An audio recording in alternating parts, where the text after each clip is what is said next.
ఇటీవల రాష్ట్రంలో కలకలం రేపుతున్నటువంటి ఒక అంశం ఏంటి అంటే ఫైళ్ళ దహనం. ప్రభుత్వ కార్యాలయాల్లో ఉన్నటువంటి ఫైళ్ళు దహనం అవుతున్నాయి. ముందుగా విజయవాడ కరకట్ట మీద దహనమైనటువంటి ఫైళ్ళు, ఆ తర్వాత మదనపల్లి సబ్ కలెక్టర్ ఆఫీస్లో దహనమైనటువంటి ఫైళ్ళు, ఆ తర్వాత చూస్తే 2 రోజుల క్రితం పోలవరం ప్రాజెక్టుకి సంబంధించి ఏదైతే ధవళేశ్వరం వద్ద ఫైళ్ళు తగలబెట్టారు, దీని మీద సీరియస్గా చర్యలు తీసుకుంటామని చెప్పి 4 ఉద్యోగుల్ని సస్పెండ్ చేసినటువంటి పరిస్థితి కూడా. దీనికి సంబంధించి సాక్షిలో ఒక కథనం వెలువడటం జరిగింది.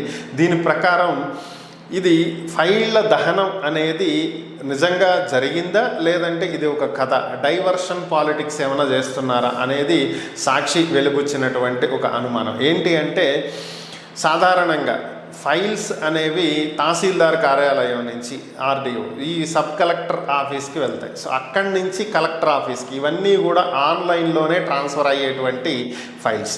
సో ఆఫ్లైన్లో ఫైల్స్ తగలబడిపోయినప్పటికీ కూడా కలెక్టర్ కార్యాలయంలో కానీ సబ్ కలెక్టర్ కార్యాలయంలో కానీ ఆన్లైన్లో ఫైల్స్ అవైలబుల్గా ఉంటాయి. అలాగే తహసీల్దార్ కార్యాలయంలో ఒరిజినల్ ఫైల్స్ అలాగే ఉంటాయి.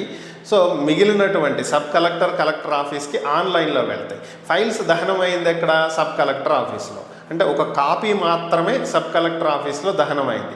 తహసీల్దార్ కార్యాలయంలో ఆర్డీఓ కార్యాలయంలో వీళ్ళందరి దగ్గర ఒరిజినల్ ఫైల్స్ అట్లే ఉన్నాయి.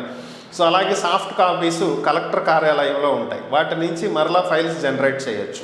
సో మరి ఈ అవకాశం ఉంది. సో దీనికి సంబంధించి మనీష్ సిసోడియా కూడా ఆల్రెడీ చెప్పడం జరిగింది. సో ఆయన కూడా ఏమన్నారు, వీటికి సంబంధించినటువంటివి ఫైల్స్ రిట్రీవ్ చేయడానికి ట్రై చేస్తున్నాము, ఇప్పటికే కొన్ని ఫైల్స్ని మేము రిట్రీవ్ చేయడం కూడా జరిగింది అని కూడా ఆయన చెప్పారు.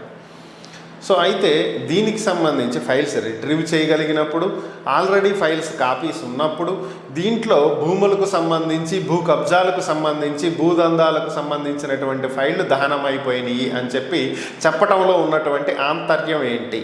ఫైల్స్ ఆల్రెడీ రిట్రీవ్ చేయగలిగినప్పుడు ఉన్నప్పుడు తగలబెట్టేసినందువల్ల వచ్చేటువంటి ఇది నష్టం ఏంటి అంటే, తగలబెట్టడం కరెక్ట్ అని నేను సమర్థించట్లా. ఇక్కడ ఏంటి అంటే వాటిని తగలబెట్టేసినా కూడా ఇంకొక కాపీ ఉంది అనేది తగలబెట్టిన వాళ్లకు తెలియదా?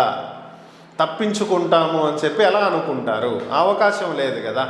సో మరొక అంశం ఏంటంటే పోలవరం దగ్గర దహనమైనటువంటివి కేవలం చిత్తు కాగితాలు మాత్రమే, ఫైల్స్ ఏమాత్రం కాదు అని చెప్పి ఆ డిపార్ట్మెంట్ అధికారులే చెప్తున్నటువంటి పరిస్థితి.